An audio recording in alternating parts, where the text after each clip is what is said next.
reka dufatanye gushima Imana bene data dukomeje kubana muri ibi byigisho kandi dushimira Imana ko igikomeje kubana natwe. Ndizera nashidikanya ko namwe mufite ibyo yagiye bakorera umuntu ku giti cye, kandi ibyo nibyo bidukomeza mu rugendo. Turi mu minsi ya nyuma, utayireba n'ufite ikibazo, ariko nzi ko abantu benshi barabona ikibazo, ahubwo icyo badafite ni igisubizo cyabyo, ariko ikibazo cyo kiragaragara. Kandi ikibazo aho kiri tujya dushimira Imana ko igisubizo kiba kiri hafi aho. Twabanye kenshi mu byigisho, turacyakomeje kubana no muri iri jambo. Ese umutima wawe urahamanya n'ibyanditswe byera yuko uri umwana w'Imana? Ndagira ngo mbabwire ngo umurongo wo kwezwa niwo murongo ukenewe ku bana b'Imana. Abatarakura inkomyi mu nzira ngo babeho bafite ibyiringiro by'imbabazi z'ibyaha byo mu gihe cyashize, babe bitegura umurimo wo kwezwa. Ndagira ngo mbabwire ngo umurimo murakererwa. Ese koko birakwiriye yuko uyu munsi abantu bagombye kuba batangira inzira, batangira urugendo, cyangwa bagombye kuba bageze ku murongo wo gufasha batangira barimutse mu byo kwizera? Ariko igihe Yesu akirambuye ibiganza ari hagati y'umunyabyaha n'Imana, ikiganza cye kimwe gifashe ku ntebe ikomeye y'Imana, ikindi akiramburiye ku munyabyaha, ibyo byose biracyashoboka. Ubwo rero dusaba Imana kugira ngo gutekereza kwacu, kwifuza kwacu, imigambi yacu bibogamire ku kubanza kugirana umushyikirano udacika n'ijuru. Kimwe mu bintu abakobwa bapfu bazize, ngo bari bashaka kugira ukwizera gushingiye ku kwa bagenzi babo. Ntabwo buri muntu ku giti cye yari yifitanyemo isano n'ijuru. Ibyo bigiye gukora ku bantu benshi. Tugiye rero kongera kwerekera ku byanditswe byera, kandi iri jambo ryongere ryubaka ubugingo bwawe nanjye. Dusenge Imana. Data wa twese, Mana yacu, tugushimiye ko dukunda, tugushimiye ko ngiye kuturarika ngo tuze imbere yawe. Reka iri jambo tugiye kubumbura utubere umuyobozi. Igihe wayoboraga baryandika uba ari kuyobora natwe bagiye kuryiga, mu izina rya Yesu, amen. Komeza umurunga wo mu ijuru, nicyo cyigisho tugiye kuganiraho. Kuki hakoreshejwe aya magambo? Ndagira ngo twerekere mu gitabo cy'iyimuka Misiri, cyangwa se Kuva igice cyaho cya 5, tukirebere mu mateka, ariko kiri buduhe ishusho yaho duhagaze. Bwa mbere wibuke ko inzara ariyo yatumye Abisiraheli bajya mu Egiputa. Ushobora kwibaza ikibazo aho hantu, kwibaza ngo koko Imana ifitiye umugambi Aburahamu, Isaka na Yakobo. Ntabwo igihugu nka Egiputa gisenga ibigirwamana aricyo gikwiriye kugira ibibazo, ahubwo kigahaguruka n'abaturage kikajya gushaka ubufasha i Kanani. Ntabwo Aburahamu, Isaka na Yakobo n'Abisiraheli bo bari bakwiriye kugaburira amahanga? None kuki amahanga y'abasenga ibigirwamana ari yagiye gusigarana imitungo, ahubwo abafite isezerano ry'Imana bikabasaba kuba aribo bamanuka? Watekereze, kuko harimo ikibazo.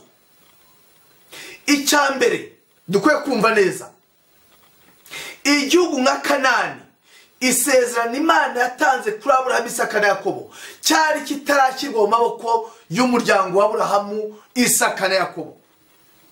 Icyo twumve neza. Bari bakiva muri Uriya Bakaludaya bakajya i Kanani, bakava i Kanani bakajya mu Egiputa. Bari bataregurirwa igihugu. Cya kabiri, igihugu cya Egiputa cyari gikeneye kumenya Imana binyuze mu bagiyeyo. Nubwo impamvu itumye bajyayo wagira ngo ntisobanutse kubona bagiye guhaha ibyo kurya badasenga Imana yo mu ijuru, abasenga Imana bakaba bagira ikibazo cy'inzara.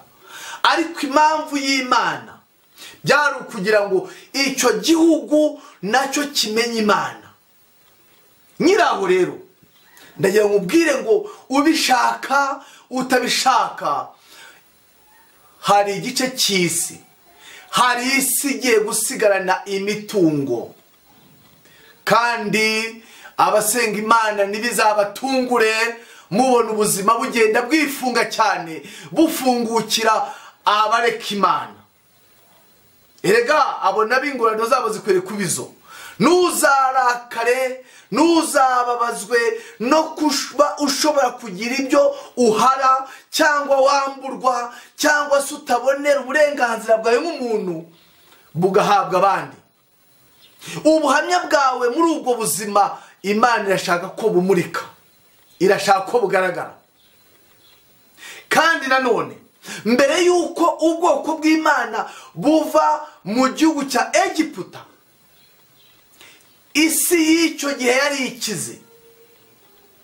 Nanone hagomba kubanza kubaho kubabara kw'itsinda ry'abasenga Imana yo mu ijuru. Igice cya mbere cyo mu gitabo cyo Kuva tuhabona abamanutse bajya mu Egiputa bagera kuri 70, umuryango wose wa bene Yakobo, usangayo Yosefu wari usanzweyo. Nanone turabona bagwiriye umwami wakundaga Yosefu amaze kuva mu mubiri, amaze gutanga. Bibiliya tubwira ngo himba undi mwami utazi Yosefu, yari amuzi. Ahubwo ubuhamya bwa Yosefu, kurabagirana kwe, inama yatanze kugira ngo igihugu cya Egiputa kiticwa n'inzara mu myaka 7 y'inzara, yatumye Yosefu amenyekana. Nawe uramuzi nkaswe, umwami wakurikiye uwakundaga Yosefu. Ahubwo ubuhamya bwe, icyo yamariye Egiputa atari kavukire, byacaga intege abanyegiputa kuvuga ibya Yosefu bakumva ntabwo babyishimiye. Bibiliya ikoresha ijambo rivuga ngo himba umwami utazi Yosefu. Nyamara iryo jambo ndagira ngo uryumvire ku murongo ukomeye, kuko n'uyu munsi hagomba kubaho abami badashaka kumenya amateka y'Imana, kumenya amateka ya Bibiliya, kumenya amateka y'ubwoko bw'Imana. Atari uko ayo makuru batayumvise, ahubwo ntabwo bayashaka gusa. Igihe rero yaramaze kujya uwo mwami, yashyize ku gahato abaheburayo ngo batagwira, akoresha imirimo ivunaniye. Ariko iyo mirimo nubwo ari ivunaniye yo kubumba amatafari yo kubaka Misiri, abanyegiputa babazaniraga ibikoresho bikaborohera. Igihe yasubiraga mu ibarura maze akabona abaheburayo barakiyongera, icyo gice cya mbere kitubwira yuko yakoresheje noneho ababyaza ngo barimbure. Imana igenderera abo baganga b'icyo gihe, bubaha Imana nibabikora. Ndashimira Imana ko kuri buri ntambwe, kuri buri cyiciro, Imana ibi hafite abana bayo bahagarara mu ruhande rw'Uwiteka. Kandi nusoma igice cya mbere ukakiga witonze cyo mu gitabo cyo Kuva, uzasanga kwabo babyaza nabo ubwabo, igice cya mbere n'icya kabiri, nabo ubwabo babonye umugisha w'Imana kuko batumviye Farawo ngo barimbure ubwoko bw'Imana. Imana ibana nabo, yari ikoresheje ikiganga cy'icyo gihe ngo kirimbure abana b'Imana. Imana igendeye imitima y'abo baganga nibumvira itegeko nubwo byari kubagiraho ingaruka. Ariko igice cya gatanu cyo n'umwihariko, tugiye kukibonamo amakuru adasanzwe. Komeza imirunga yo mu ijuru, nicyo cyigisho turimo twiga. Hanyuma y'ibyo igice cya gatanu cyo mu gitabo cyo Kuva umurongo wa mbere, turagenda tugeze ku murongo wa 23. Hanyuma y'ibyo, ubwo ni cya gice cya mbere, abise bajyayo himba umwami utazi Yosefu. Igice cya kabiri bashaka kurimbura abaheburayo byanga. Igice cya gatatu Imana yiyereka Mose. Gukomeza kugera ku gice cya gatanu tugezemo, hanyuma y'ibyo Mose na Aroni bari bahagarariye ubutambyi bukuru bwa Yesu Kristo. Farawo n'abajyanama be bahagarariye isi y'icyo gihe, ariko by'umwihariko Satani.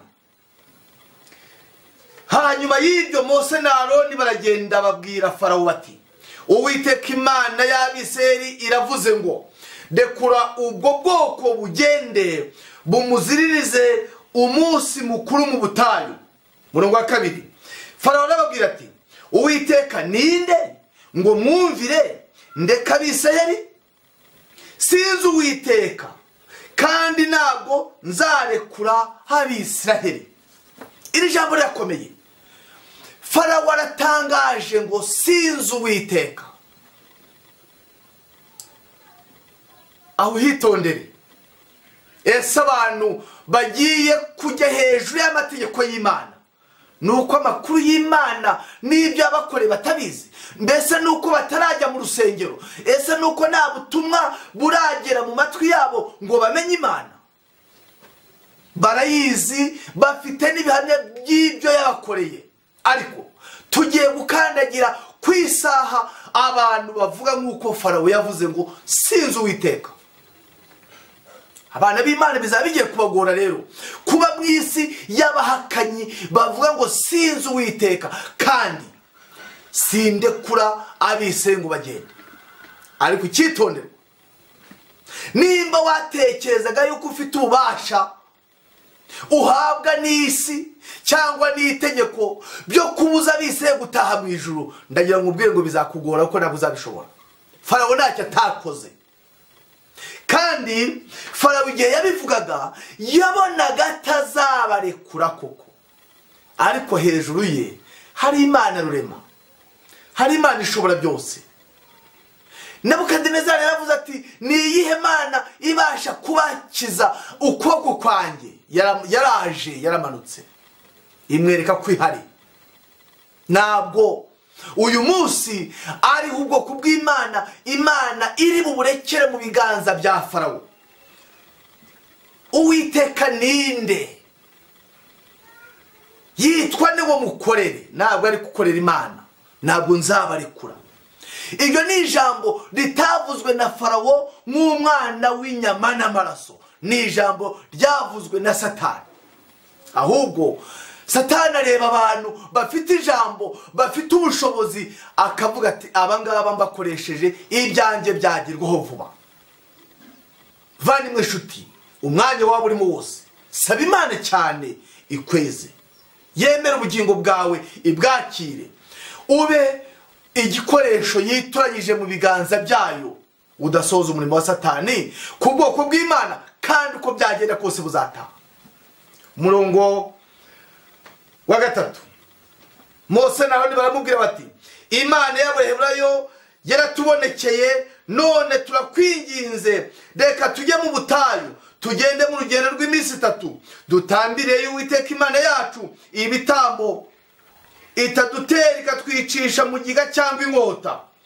Umwami wa Egiputa arababwira ati, murongo wa 4 w'igice cya 5 cyo mu gitabo cyo Kuva, umwami wa Egiputa arababwira ati, Mose na Aroni, ni iki gitumye murekesha aba bantu imirimo yabo?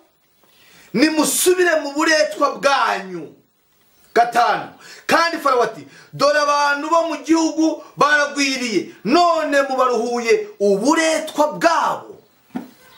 Farawo aracyumva Abisirayeli badakwiriye gutaha, kandi ashingiye uko yiyumva arabona azabishobora.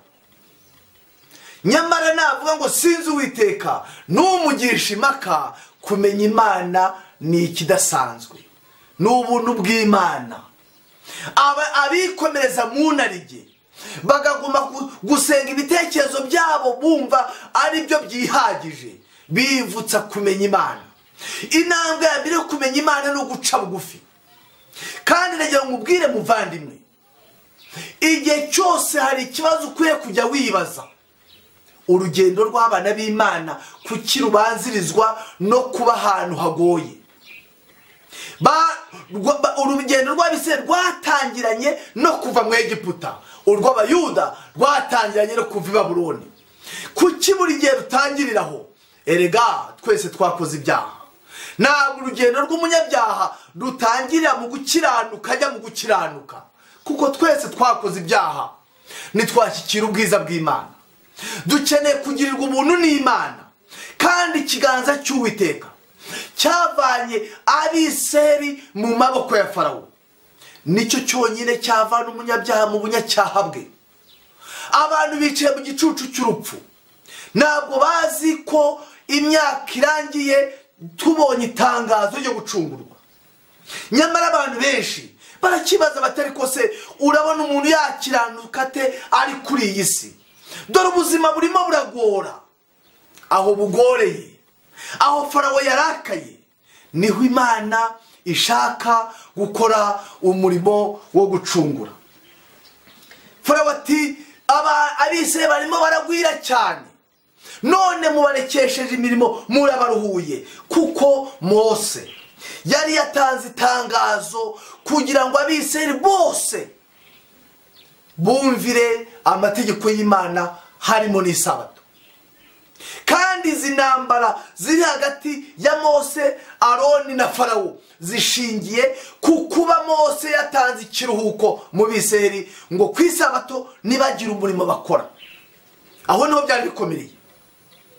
Noneho biba ngombwa yuko Farawo abarakarira cyane ati ninde wababwiye kubaruhura?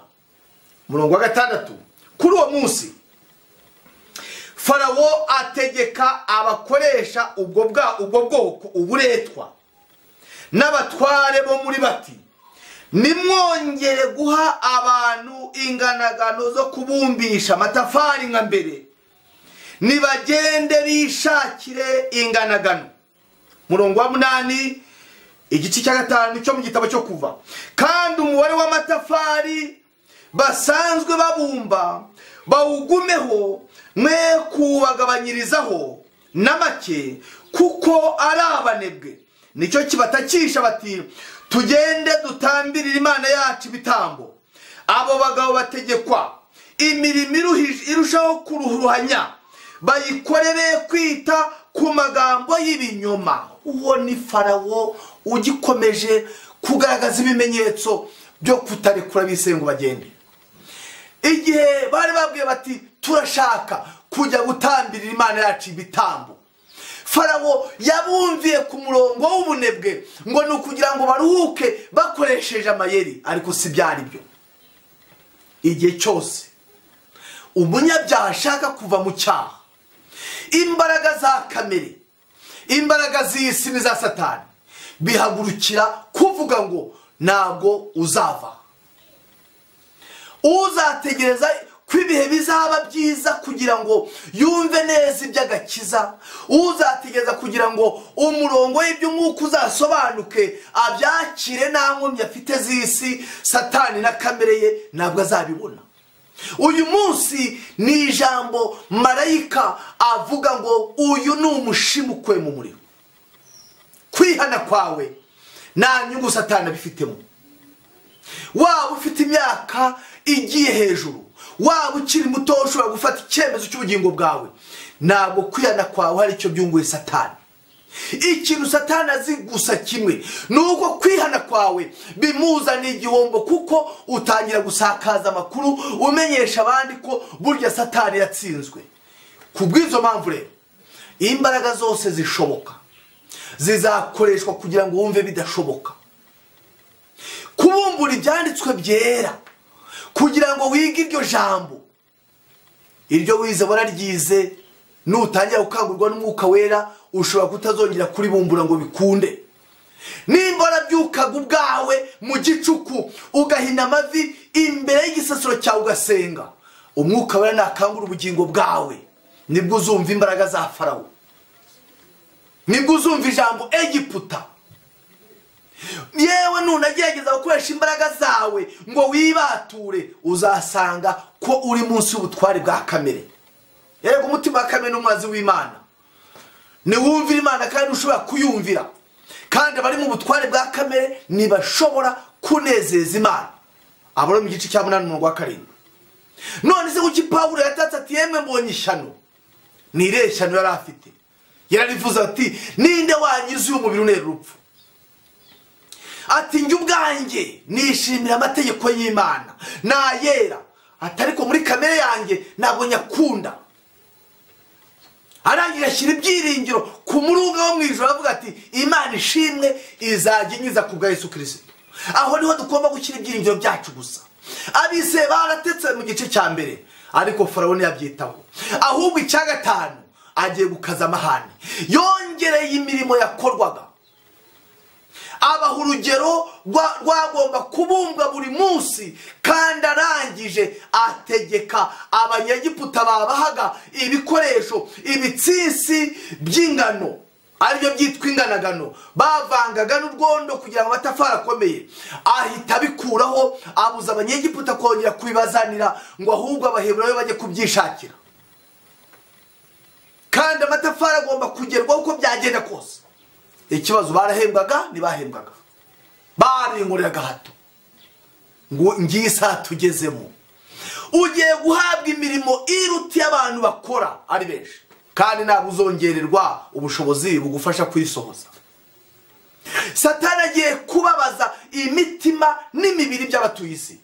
Ariko reka dushimire Imana uko kubabara kuzazamuka kugera hejuru, niko no gutaka bizaba bingana. Satani rero ashobora kuzisanga bihobeyemo. Farawo ati hoya, nimwongere kubashakira inganagano. Umurongo wa 10 igice cya 5 cyo mu gitabo cyo Kuva aravuga ngo abakoresha ubwo bwoko uburetwa bwasohokana n'abatware bo muri bo, babwira abantu bati Farawo aravuze ngo nabahinganagano, nimugende mwishakira inganagano aho mwazibona, kuko mutari bugerurirwe umubare mwaciwe na hato. Nuko abantu bakwizwa mu gihugu cya Egiputa cyose no kwishakira ibitsinsi by'inganagano mu cyimbo cy'inganagano. Kandi abakoresha uburetwa babatera umwete bati mumare umubare mwaciwe w'uburetwa bw'iminsi yose nk'uko musanzwe mukora. Timugende mukore mutaruhuka. Ikintu gitangaje mu gitabo cy'abakurambere n'abahanuzi ku cyigisho cya 23 ku ipaje 125 baravuga ngo abakoresha b'abanyegiputa bashyiraho abakuru b'Abaheburayo kugenzura uwo murimo. Iki kintu kirakomeye cyane shuti muvandimwe. Barareba abanyegiputa baravuga ngo kugira ngo aba bantu bababare, tugiye kubaha abatware babo babari bo bahinduka abakoresha babo. Kandi babikoze babizi, kuko bari bamaze kubona ko Mose na Aroni babahaye kuruhuka isabato, batabari inyuma y'ibi bintu n'abayobozi b'Abaheburayo. None rero mubahamagare binjira imbere ya Farawo, abibibwirira ubwe yuko aribo bagiye kuyobora bene wabo b'Abaheburayo muri iyo mirimo gato. Ese cyakibyihishe inyuma ni iki? Turi bukibone. Hanyuma babwirwa gukora ibyo umwami yavuze. Abantu batatanira gushaka ibitsinsi by'inganagano mu cyimbo cy'inganagano, ariko ntibashobora kugera ku mubare bari basanzwe babumba. Uko ibitsinsi by'inganagano byashiraga hafi yabo, niko bajyaga kubishaka kure, kandi amatafari bagomba kubumba bakarara bayarangije. Bakoresheje imbaraga ziruta za kimuntu ngo barebe ko barangiza umubare baciwe, biranga. Kuki babikoze? Hari hagenderewe kuvuga ngo nagenda bananira buri munsi, ayeje akabananira, ayejo bundi akabananira, ejo bundi bakagenda bagiraho basagura, bizabagusha ku munsi w'isabato, noneho bashake kwerangiza.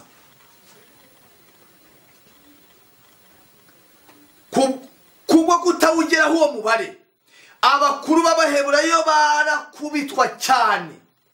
Aba bakuru bajya gutakira umwami bagira ngo ahari abo bakoresha nibo babyibwiye, wenda nibajya kureba Farawo bari busanga atabitegetse.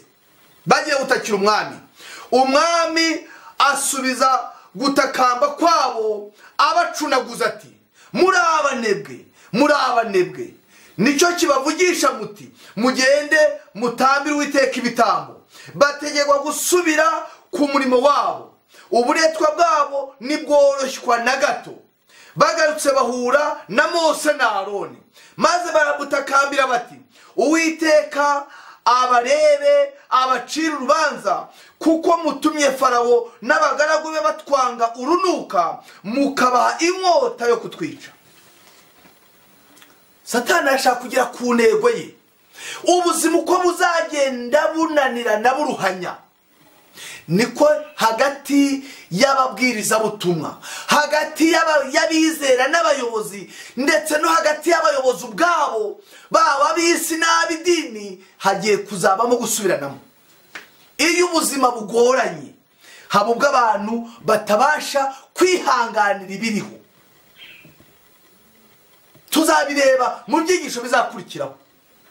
Aba bari abayobozi bashyizwe ku nshingano yo kujya kubabaza Abaheburayo bagenzi babo, noneho bagiye bagerageza kubakoresha nk'uko bategetswe, ariko kuko Abaheburayo bahawe ibidashoboka batabigezeho, ba bayobozi barakubitwa. Igihe bakubitwaga barasohotse aho bakubitirwaga bagiye gusubizwa ku murimo ngo bajye guhata bene wabo kuko bamaze gukubitwa. Bahura na Mose na Aroni babagerekaho icyaha.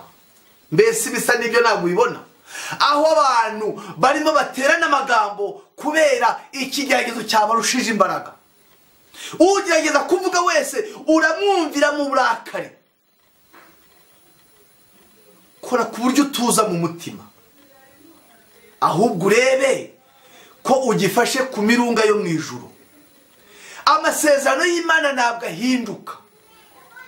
Igihe Abanyegiputa bari bamaze kubona ko abayobozi b'Abisirayeli bakanzwe na Farawo, barabacyuriye bati rega Imana yanyu ntacyo ishobora gukora ku mana zacu, yabatanze mu maboko yacu.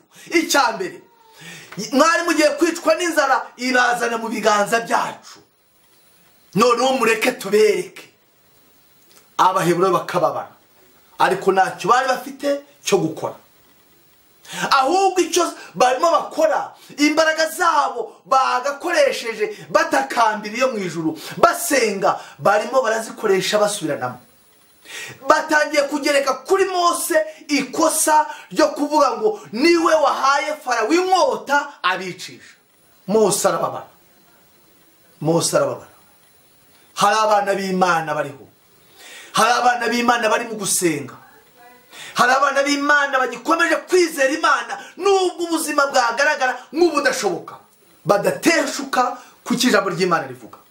Hari abandi bagaragara nk'abasenga, ariko abareba ukabona ikigeragezo cyabarushije imbaraga. Aho kugira ngo batuze mu mutima, barimo baraterana amagambo na bagenzi babo, aho gufata umwanya wo kuba imbere y'Imana.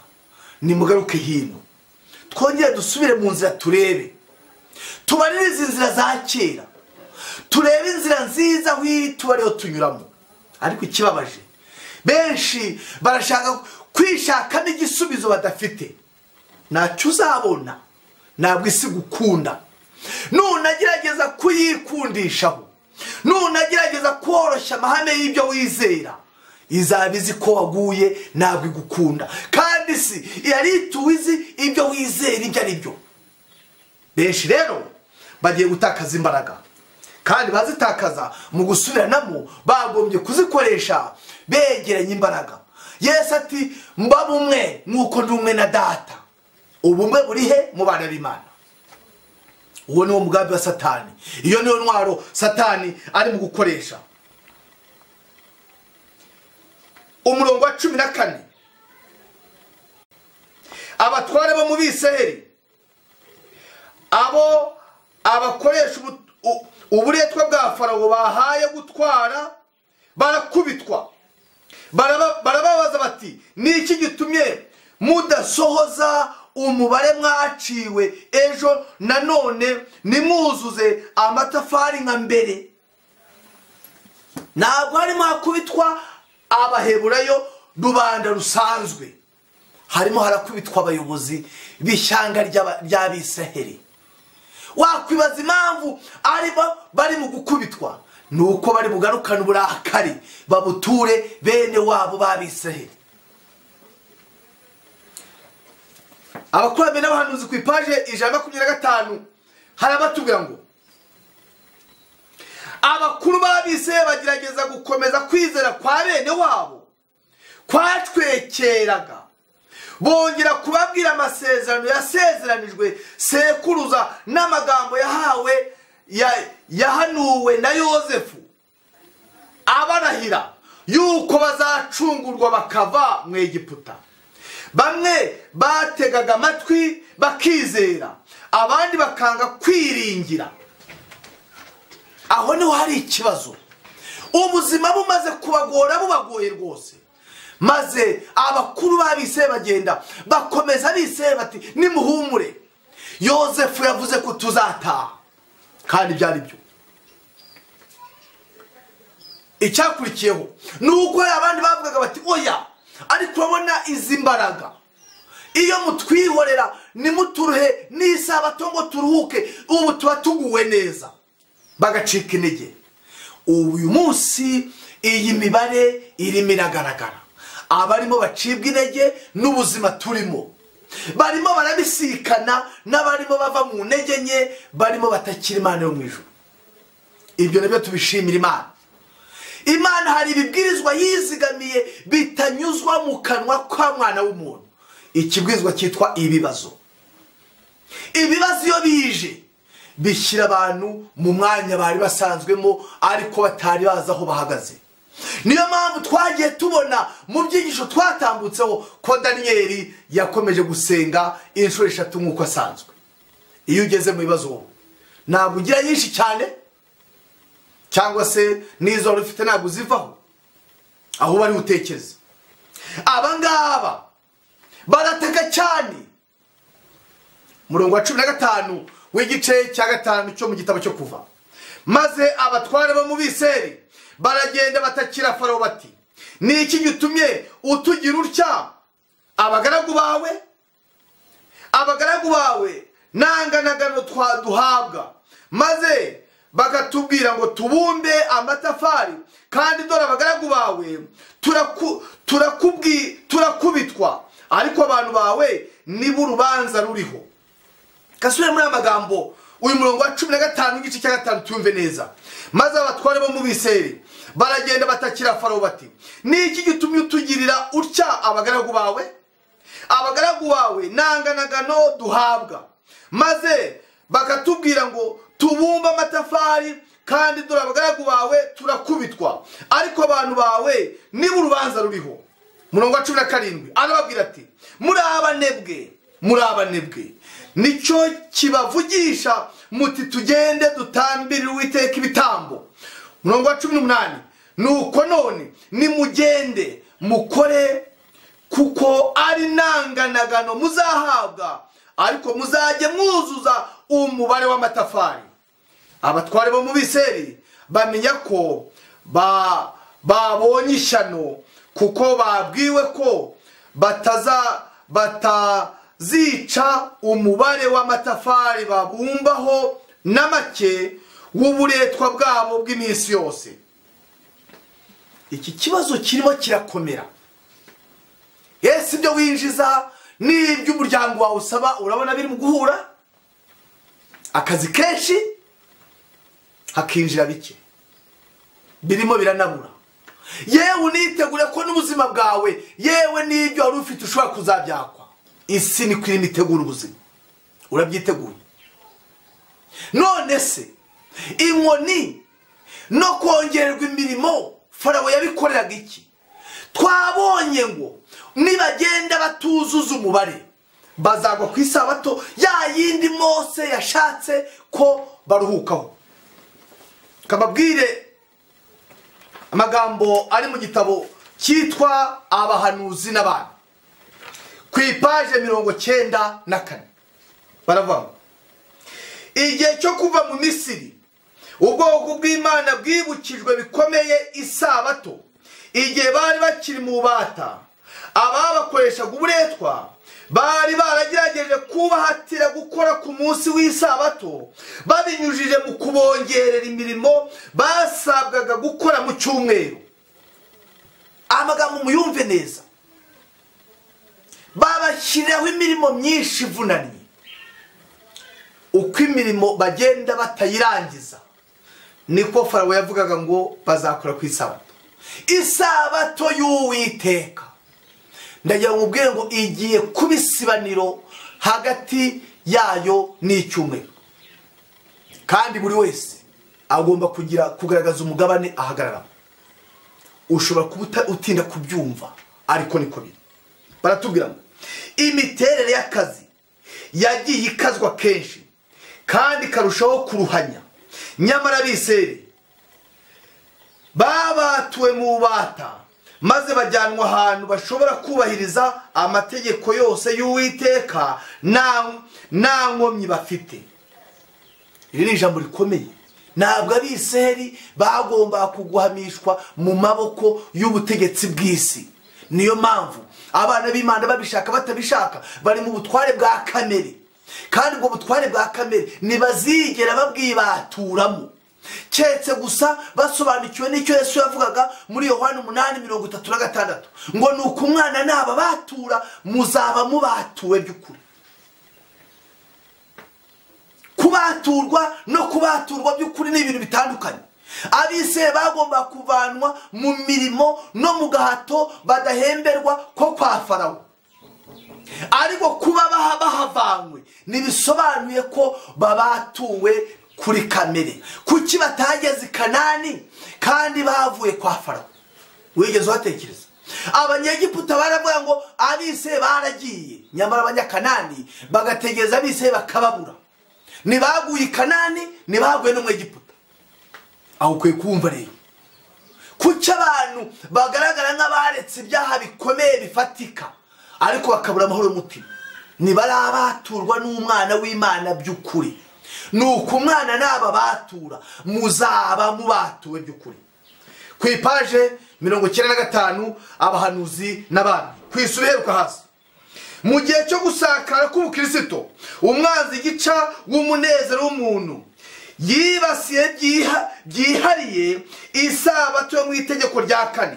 Satani avuga ati nzavuguruza imigambi y'Imana, nzabashisha abayoboke banjye kwirengagiza urwibutso rw'Imana ariko sabato yo mu munsi wa 7. Muri ubwo buryo nzereka abatuye isi ko umunsi Imana yejeje kandi igaha umugisha wahinduwe. 9:6 Abahanuzi n'Abami. Uwo munsi nuzongera kuba mu ntekerezo z'abantu, nzawusibanganya mu bwenge bw'abantu.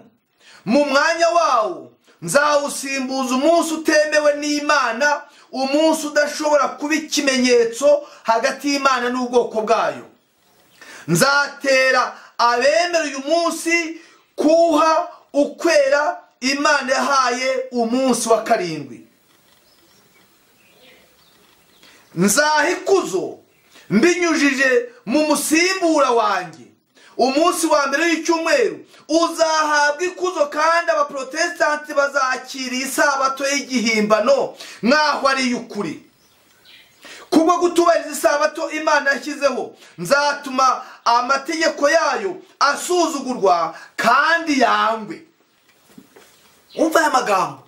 Satani afite umugambi wo gusibanganya amategeko y'Imana mu bwenge bw'abantu. Abambere azabikorera n'abari basangaho. Ubusa bigeze hehe?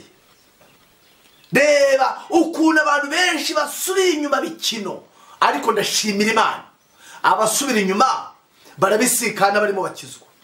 Ahubwo ijambo nakubwiye kandi ngira ngo ukomeze kuzirikana, komeza umurunga wo mu ijuru, gundira amasezerano y'Imana, kuko Imana yatanze ntabwo ihinduka. Yohana, ubutumwa bwiza bwa Yesu bwanditswe na Yohana igice cyaho cya 14, Yesu aravuga ku murongo wa mbere ati, nimuhagarika imitima yanyu. Ibiduhagarika umutima birahari, bizaniyongera, ariko arakubwira ngo nimuhagarika imitima yanyu.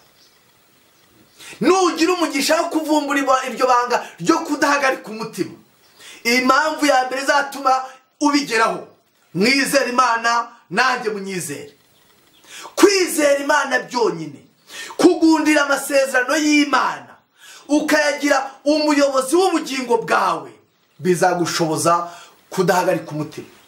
Nta bushobozi ufite bwo guhagarika ibibazo, kuko iyo ugiye mu byanditswe byera, nuko imvura, imiyaga, imirabyo bigomba kwikubita kuri buri nzu ya buri muntu, kugira ngo bigaragaze iyubatse ku rutare n'iyubatse ku musenyi. Yesu ati nimuhagarika imitima, kuba yaragiye gukurwa muri bo abigishwa, kandi akaba agiye kubohereza kubwiriza ubutumwa mu isi. Aranababwira ati, dore mbatumye nk'intama hagati y'amasega aryana, mugire ubwenge. Kandi bakaba bagiye gusigara mu isi batari kumwe n'umwigisha wabo, bakajya kubwiriza abayuda, aribo bari bafite ikibazo kurenza andi mahanga. Yesu aravuga ati, nimuhumure, nimuhagarika imitima yanyu. Bari bagiye gusakirana n'akarengane n'urupfu rutabuze. Arababwira ati, nimuhagarika imitima yanyu, intsinzi yanyu iri mu masezerano mbahaye, mwizere Imana nanjye munyizere. Ntabwo Farawo yagomba kugumana abisiraheli ngo bishobore, kuko sabe natwe ntabwo turi ab'isi, ntabwo turi abasatani. Imana ni umuremyi, niyo yaducunguye. Mu rugo rwa data harimo amazu menshi, iyaba adahari mba mbabwiye, kuko ngiye kubategura hanyu, kandi ngo ngiye kubategura hanyu nzagaruka mbajyane iwanjye, ngo aho ndi namwe muzabeyo. Kandi aho njya inzira murayizi, baririza iyo nzira uyisobanukirwe, kuko uyu munsi igitambo cya Yesu mu kigomba gukora ubugingo bw'abatuye isi, kigomba kubahesha kubabarirwa. Igihe Yesu ari kumwe n'abigishwa mu cyumba cyo hejuru, agiye kubategura kuko agiye kubakurwamo, yafashe igikombe arabaha ati, mukinywereho mwese, kuko yari amaraso y'isezerano ava ku bwa benshi ngo babarirwe ibyaha. Mbese iyo sezerano ryo kubabarirwa wari warihabwa? Nimba utarihabwa se wabujijwe n'iki? Ndakwifuriza gukomeza imirunga yo mu ijuru, kuko uyu munsi aho gukandagiza ikirenge ku isi naho dusigaranye. Benshi bagiye guhakana ibyo bizera. Hahirwa abashyize ibyiringiro byabo mu Mana. Kandi reka nkubwire, nubwo isi yagaragara nk'imisozi igiye kukugwira, ikiganza cy'Uwiteka kirahari. Mose Imana yaramuhamagaye, azamuka umusozi urabagirana wa Sinayi, ntacyo yabaye, yamuhishe mu rutare, imutwikiriza ikiganza cyayo. Ubu ikiganza cy'Imana kirahari ngo kiturindishe. Imana yarinze Mose mu rufunzo, mu kiyaga, ari mu gatebo mama we yamuboheye. Abamarayika bamurinze batarebeshwa amaso, bagiye koherezwa kurinda abana b'Imana. Ntabwo abamarayika bazarinda birengagiza amategeko y'Imana, harimo n'isabato. Kandi ubwo Satani agambiriye gusibanganya urwo rwibutso, reka nkubwire ngo uyu mwanya komera ku masezerano y'ijuru, kandi usaba Imana yandika amategeko yayo mu mutima wawe. Nge nawe ibidushoboze, kandi ubuntu bw'Imana ukore ku buryo ubwakira ku rugero Imana ishaka mu mutima wawe, aha Satani habure. Ibyo umwana w'Imana yerekaniwe ni ukumaraho imirimo ya Satani. Muha umwanya agusorezaho amasezerano, ibyo ahazaza wibitindaho. Utinze amasezerano mu mutima wawe, utinze amaso kuwanesheje. Erekeza ibitekerezo mu buturo bwo mu ijuru, kuko ubwo mu isi bwo nabuhari, maze wiringire Imana n'ijambo ryayo. Ibyaguca intege ntuzabikome mu nkokora, ntuzanabibuze, aho uzareba icyo Imana yakuvuzeho. Ahazaza hawe hari mu biganza by'Imana. Imana yo mu ijuru ihagarare ku bugingo bwawe nanjye. Kandi igihe ibiduca intege byongereye, niho n'ubuntu bw'Imana bugwira. Reka bugwire mu mutima wawe, bugwire no mu mitima y'abana b'Imana, maze kurwanyana bihagarare, ahubwo duhuze ubumwe n'imbaraga zo kurwanya icyaha na Satani, no kwizera iby'Imana yavuze, no kugeza ukuri ku bandi bari mu kuzitirwa n'umwijima. Imana ibidushoboze mu izina rya Yesu, amen. Dushima Imana. Data mwiza, Mana yacu, Egiputa iragaragara nk'aho ishaka kutubuza gutaha iwacu, ariko dushimiye Imana ko ari umuneshi. Udukomereze mu ijambo ryawe, ubuntu bw'Imana bugwire mu bumvira ijambo, kandi ridutere gukunda no gukora ibyo wishimira, no kwizera ko vuba aha ugiye kuza gucungura ubugingo bwacu by'iteka, mu izina rya Yesu.